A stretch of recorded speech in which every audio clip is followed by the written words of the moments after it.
If your CAPTCHA workflow works perfectly in testing but suddenly crashes and burns in production, I'll tell you right now, the problem might not actually be the solver itself. It might be the approach you chose. Welcome to today's Explainer. We're diving deep into the CAPTCHA operations decision, specifically looking at the showdown between browser extensions and APIs. If your team is stuck choosing between the two, please don't just ask which one is faster to set up. We need to be asking which one you can actually operate, monitor, scale, and recover when things inevitably break, because honestly, that is the real difference. Let's double down on this idea for a second. We've all been there, right? The code works flawlessly on your local machine, but the moment it hits production, it falls apart. A broken production pipeline usually isn't about a broken tool. It almost always stems from an operational mismatch. You built for setup speed when you really needed to build for operational reality. Here is our roadmap for today. First, we'll look at the real automation problem. 2, we'll break down the basics of extensions versus APIs. 3, we'll walk through a highly practical operational checklist. 4, we'll talk about cost, ownership, and hybrid setups. And finally, 5, the absolute biggest mistakes you need to avoid. Okay, let's jump right into section 1, the real automation problem and why we really need to move beyond just looking at setup speed. So, a browser extension feels incredibly simple, doesn't it? You literally just install it, plug in an API key, open your browser, and boom, the workflow starts moving. And look, for a quick test, maybe some manual browsing, or a tiny one-off task, that really might be enough. But an API? Well, that takes some actual planning. You're going to need to code the integration, handle responses, build in retry logic, and figure out token injection. It sounds like more work up front, and it is, but once a workflow becomes essential to your actual business operations, this completely stops being just a technical comparison. It becomes a fundamental operations decision. Moving on to section 2, extension versus API basics. Let's make sure we totally understand these two approaches before we go any further. The browser extension approach is exactly what it sounds like. It sits there, monitoring your page loads, just waiting for known CAPTCHA widgets to pop up. When it spots one, it automatically extracts the parameters, solves it, and injects the token straight back into the page. The huge advantage here, it's basically a zero-code setup that perfectly mimics a real human user. But, and this is a massive but, it is entirely dependent on having a heavy, resource-hungry browser session running the whole time. On the flip side, we have the API-based approach. This means you are submitting those parameters programmatically via standard HTTP requests, polling for the result, and then utilizing the token, all without ever needing to spin up a browser.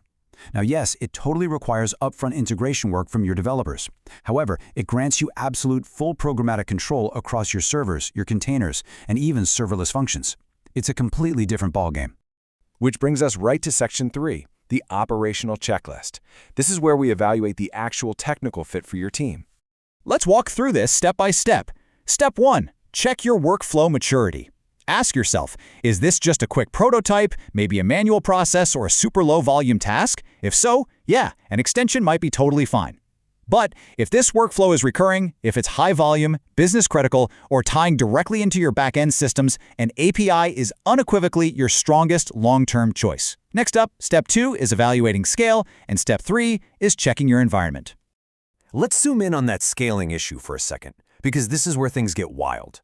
For a single, lonely CAPTCHA, both approaches are pretty much the exact same speed. But what happens when you hit 100 concurrent CAPTCHAs? Think about it. Running 100 actual browsers simultaneously via extensions, that will absolutely crush your CPU. We're talking hundreds of megabytes of RAM per instance just to solve a basic puzzle. It's wildly inefficient. Meanwhile, firing off 100 concurrent HTTP requests through an API, that's just a standard Tuesday workload. It's lightweight, maybe using 10 megabytes of RAM each. The difference is basically night and day.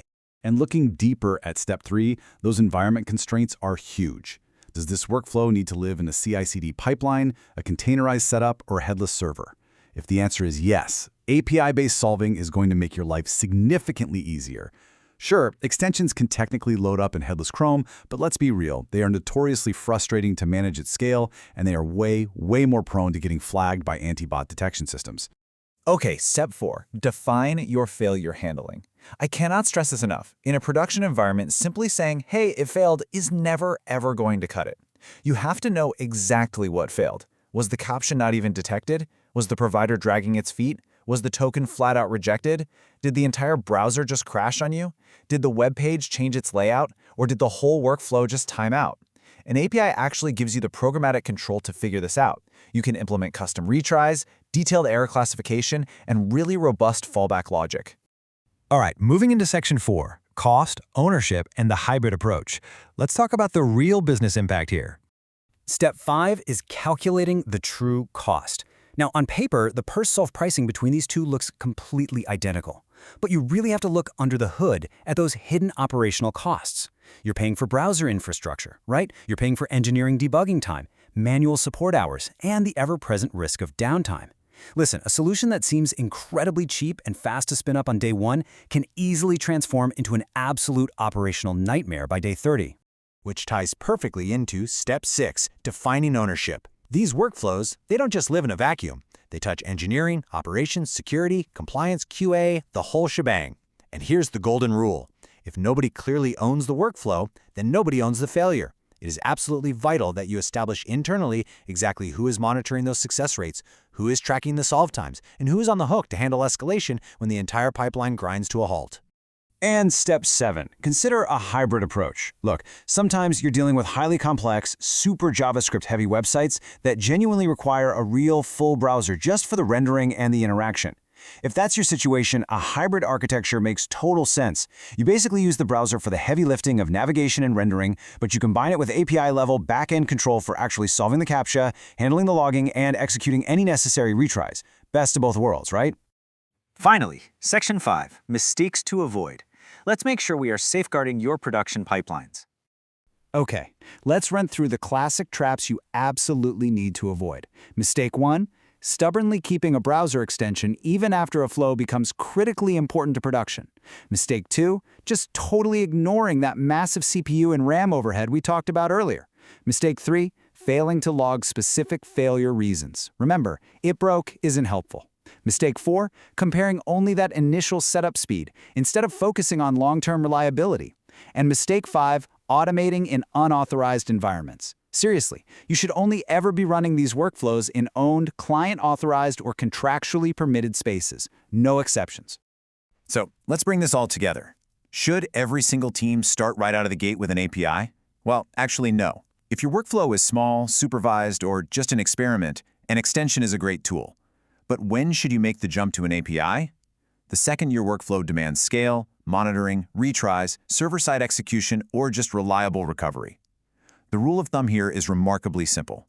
Use extensions when you need a quick test or a low-volume flow working in 5 minutes. But if you need actual production automation, you absolutely must build with APIs. Build it to last. So I'll leave you with this. Before your engineering team writes a single line of code, sit down and ask yourselves these 4 fundamental questions. Should this process actually be automated? Who ultimately owns it? How exactly is it going to be monitored? And what happens when, not if, but when, it fails? Answering these questions today is exactly what's going to ensure your workflow thrives in production tomorrow. Thanks so much for joining me on this explainer, everyone. Keep learning, keep building smart, and I'll catch you next time.